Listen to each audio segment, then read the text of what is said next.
Мен сізге өзім жазған шағырды тәқдим етем. Минхаж мажаралары. Минхаж абзый қайтқан от ішінде.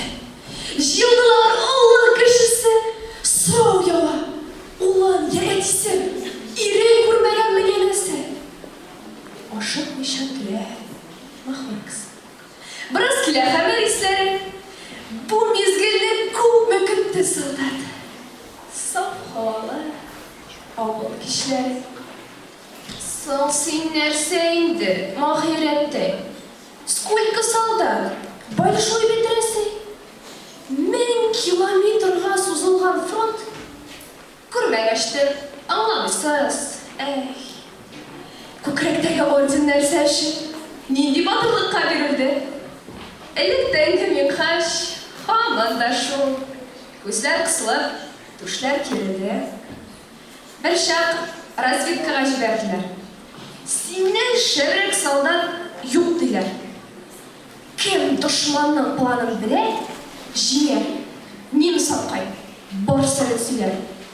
Күтмеген жерде бәрдім дә кірдім, тра-та-та-та керегін бердім. Миш башында бір генерал көрдім. Көзіме қайтып, хинді хоқ дедім.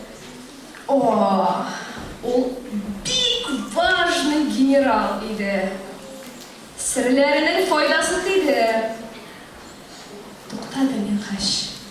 Шынайын үлде, солдат бөлеген башына келді. Сөйлегендері ялған болса да, шулай келеген үйрегі сөзге. Бар ауылдашының қойғылы башы ғырурланыдан түшенген еді. Мажараларының бұл башы еді.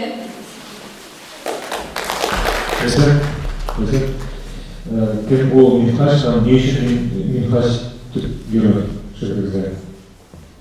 Ол Минхажды жиылма образы балды мен. Чүнки әр ауылда да болған шындай кіші сұғыштан қайтып еді ол ауылдағы кішілерін қылышандырған аларға еді жиыл дәретін берген. Ол еді ауылдағы шындай атмосфера тудырға тырышқан.